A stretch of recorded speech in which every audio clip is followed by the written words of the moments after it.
हमारी लगातार कोशिश है कि जहाँ पे गैप्स हैं, गैप्स को फिल किया जाए और ख़ासकर ज़मीनी सतह पे, कटिंग एज लेवल पे। आपने देखा होगा अक्सर असेंबली सेशन के दौरान ऑनरेबल एमएलएज के तरफ से शिकायत आती है डॉक्टरों की कमी की और फिर टीचर और लेक्चरार की कमी की। अब हमने बीच बीच में ये पोस्ट जो है फिलअप के लिए रेफ़र किए हैं। आजकल पोस्ट भरने में टाइम पहले से थोड़ा ज़्यादा लगता है, क्योंकि मुझे याद नहीं है हमारे दौर में इससे पहले सीआईडी का इतना बड़ा रोल रहता था अपॉइंटमेंट्स में जितना आज रहता है।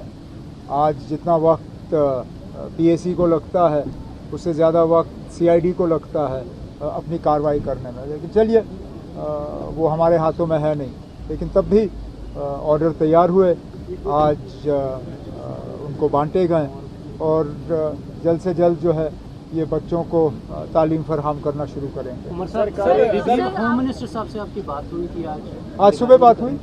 आज सुबह बात हुई।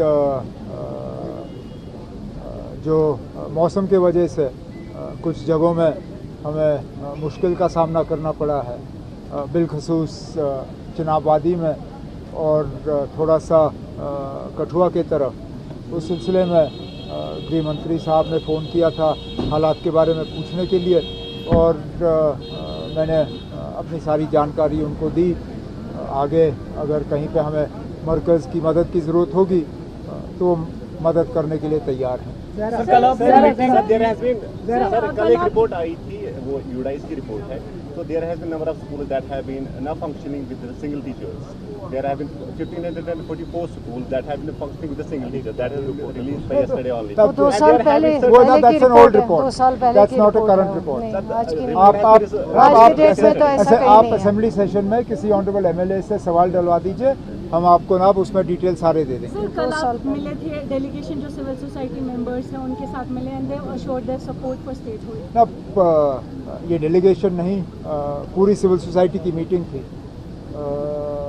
170 के आसपास सिविल सोसाइटी के रिप्रेजेंटेटिव्स मुख्तलिफ मतलब शोबों और फील्ड से, उसमें मजहबी रहनुमा, ट्रेड के, रिटायर्ड ब्यूरोक्रेट्स, एजुकेशनिस्ट, ट्रैवल, सारे उसमें शामिल थे और अच्छी बातें रहीं।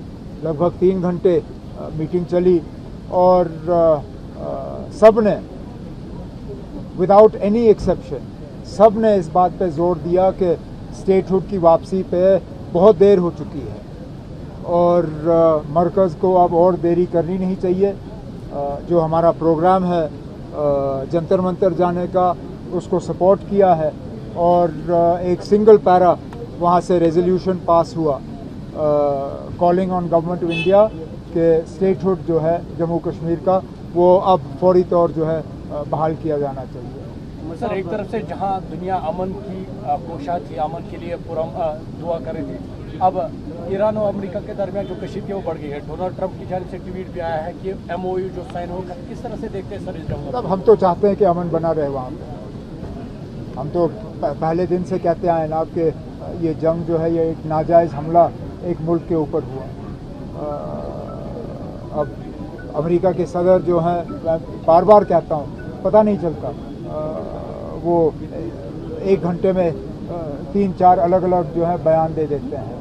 अब हमारी तो यही तमन्ना है कि सीज़ फायर जो है वो परमानेंट हो, जंग ख़त्म हो, अमन जो है वो दोबारा बहाल हो और जो ट्रेड पे स्ट्रेट ऑफ हॉर्मूज़ की वजह से रुकावट बनी हुई है वो रुकावट हटे, क्योंकि उसका हर किसी पे असर पड़ रहा है। यहाँ के तरक्याती काम पे असर पड़ रहा है। आज अगर आप देखें तो ब्लैक टॉपिंग का जो सिलसिला है वो लगभग रुका हुआ है इस वजह से, क्योंकि तेल की कीमतें बढ़ गई और लोग जो हैं पुरानी रेट पे मैक्सिमम सप्लाई करना नहीं चाहते। उसका भी हम कोई इलाज ढूंढने की कोशिश कर रहे हैं, लेकिन सबसे बड़ा इलाज यही होगा कि जंग ख़त्म हो और तेल की कीमतें जो है वो आहिस्ता आहिस्ता फिर कम हो जाएँ। That's it. Indus water treaty पर 4 countries are escalating कोई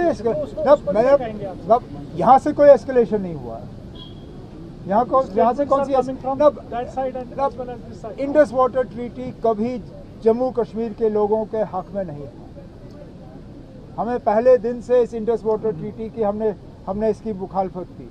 हमने कहा कि जम्मू कश्मीर के साथ हिंदुस्तान और पाकिस्तान का सबसे बड़ा धोखा अगर रहा वो इंडस वाटर ट्रीटी रहा, क्योंकि हमारी दरियाओं पे हमें कोई कंट्रोल नहीं। तो यहाँ से तो एस्केलेशन हुआ नहीं। इंडिया ने इंडस वाटर ट्रीटी को सस्पेंड किया हुआ है, वहाँ से जंग की धमकी दी जा रही है। अब उसका जवाब मैं यहाँ से नहीं दूंगा, वो तो मरकज़ की हुकूमत ने दे दिया। सर आपने इनवाइट किया है इंडिया ब्लॉक लीडर्स को to join you at Jantar. Not just India block, invitations for Jantar Mantar have been prepared. They are going out. They will go out to political parties in Jammu and Kashmir, those who are either in the assembly now or have been in the assembly in the past. उन सबको यहाँ से जनाब फारूक साहब जो हैं एक invitation भेजेंगे। उसके साथ साथ इंडिया ब्लॉक के तमाम लीडर और फिर वो पार्टियाँ जो ना इंडिया ब्लॉक के साथ हैं या ना एनडीए के साथ। मिसाल के तौर पे आम आदमी पार्टी है, अकाली दल है, बिजू जनता दल है, तेलंगाना की पार्टियां हैं, ओवैसी साहब की पार्टी है, कई सारे मायावती जी हैं। बहुत से ऐसे लीडर हैं जो एनडीए के साथ भी नहीं हैं और इंडिया ब्लॉक के साथ भी नहीं हैं। उन सबको जनाब फारूक अब्दुल्ला साहब की तरफ से चिट्ठी जाएगी।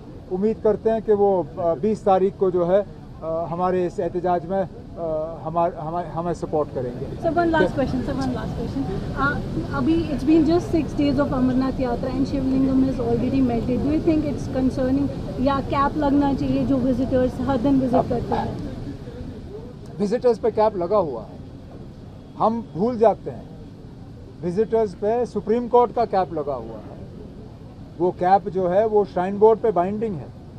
अब वो दूसरी बात है कि लोग बिना रजिस्ट्रेशन के दर्शन करने की कोशिश कर रहे हैं। अब वो उसका इलाज श्राइन बोर्ड किस तरह करेगी वो श्राइन बोर्ड तक है। लेकिन सुप्रीम कोर्ट के तरफ से जब आपको याद होगा एक बहुत बड़ा हादसा हुआ था, उस हादसे के बाद यात्रियों पे कैप लगा हुआ है। जहाँ तक शिवलिंग की बात है, ये तो ऊपर वाला का बना हुआ है। कितने दिन रहना है नहीं रहना है ये ना मैं तय कर सकता हूँ। इस बार 6 दिन रहा, चलिए इतने दिन ही थी। स्किम्स में मैन पावर की कमी सामने आई है। एलजी साहब से पूछ लीजिए ना आप। स्किम्स की आप एलजी साहब से पूछ लीजिए, क्योंकि स्किम्स की फाइलें हमें नहीं आती।